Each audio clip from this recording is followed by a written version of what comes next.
வணக்கங்க. இது செல்லம்மா village foods. இன்னைக்கு நம்ம என்ன பார்க்க போறோம்னா பூண்டு குழம்பு எப்படி பண்றதுன்னு பார்க்க போறோம். இது வந்து நல்ல டேஸ்டா இருக்கும். எல்லாருக்குமே பாத்தீங்கன்னா பூண்டு குழம்பு வந்து ரொம்ப பிடிக்கும். நம்ம வாரத்துக்கு ஒரு தடவை பூண்டு குழம்பு சேர்த்துக்கலாம். வாங்க எப்படி பண்றதுன்னு பார்க்கலாம். பூண்டு குழம்பு செய்யறதுக்கு தேவையான பொருட்கள் பார்த்துடலாம். முதல்ல ஒரு கப் அளவுக்கு பூண்டு எடுத்து வச்சிருக்கேன்.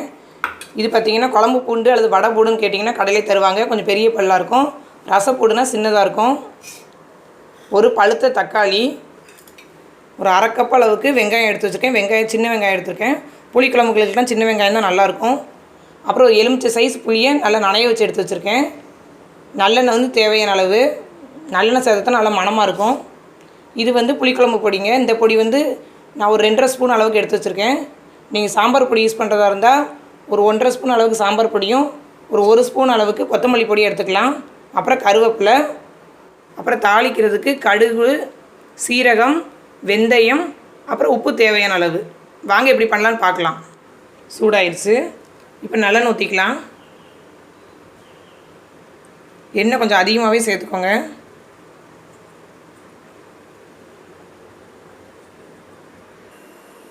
எண்ணெய் சூடாயிடுச்சு. இப்போ நம்ம கடுகு போட்டுக்கலாம்.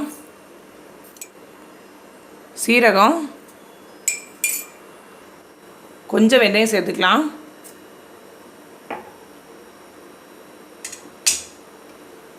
கடுகு நல்லா பொரியட்டும்.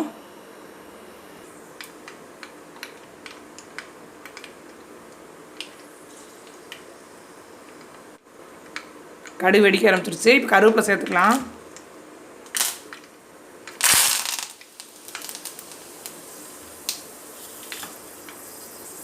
அப்புறம் ஒரு அரை கப் அளவுக்கு சின்ன வெங்காயம் சேர்த்துக்கலாம்.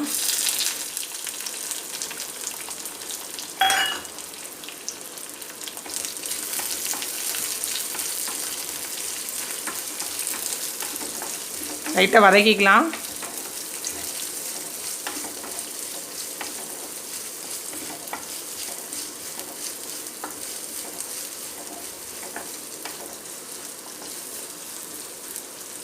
லேசாக வதங்கினதுக்கப்புறம்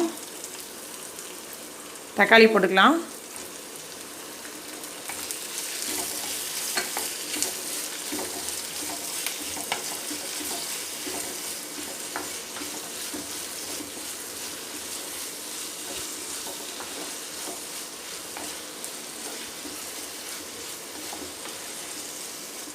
இப்போ பூண்டு சேர்த்துக்கலாம்.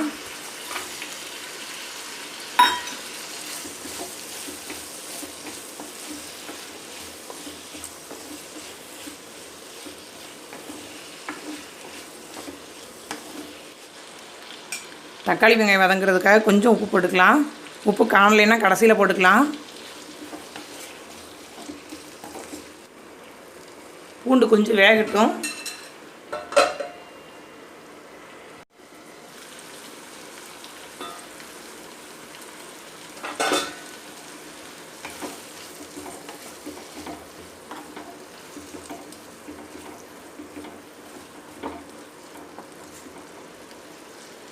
இப்போ நம்ம புளிக்குழம்பு பொடி சேர்த்துக்கலாம். நான் புளிக்குழம்பு பொடி வீடியோ வந்து இன்னொரு தடவை போடுறேன்.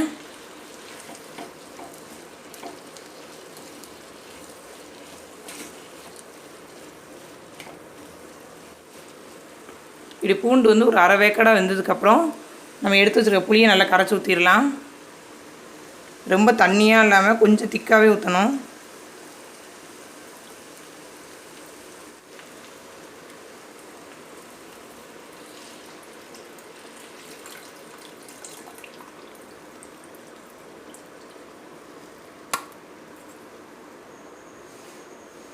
இப்போ ஒரு மூடி வச்சிடலாம்.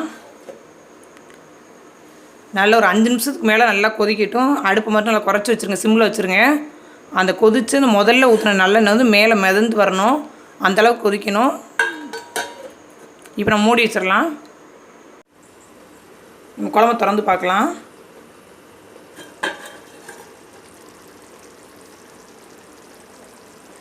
நல்லா கொதிச்சிருச்சு பாருங்கள். அந்த மேலே அந்த எண்ணெயாக மிதக்கும்.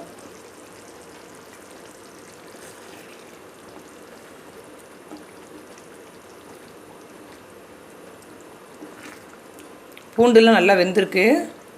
நம்ம முதல்ல வந்து கொஞ்சம் தான் உப்பு சேர்த்தோம். இப்போ இன்னும் உப்பு எவ்வளோ தேவைப்படுது திருப்பி சேர்த்துக்கலாம்.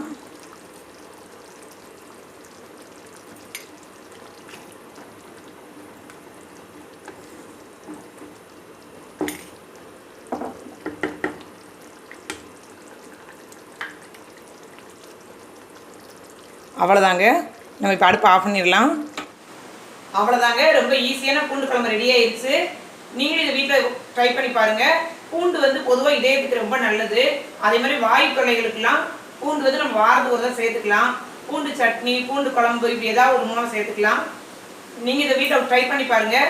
இந்த வீடியோ உங்களுக்கு பிடிச்சிருந்ததுன்னா லைக் பண்ணுங்கள், உங்கள் ஃப்ரெண்ட்ஸ்க்கெலாம் ஷேர் பண்ணுங்கள். அப்படியே செல்லம்மா வில்லேஜ் சப்ஸ்கிரைப் பண்ணுங்கள்.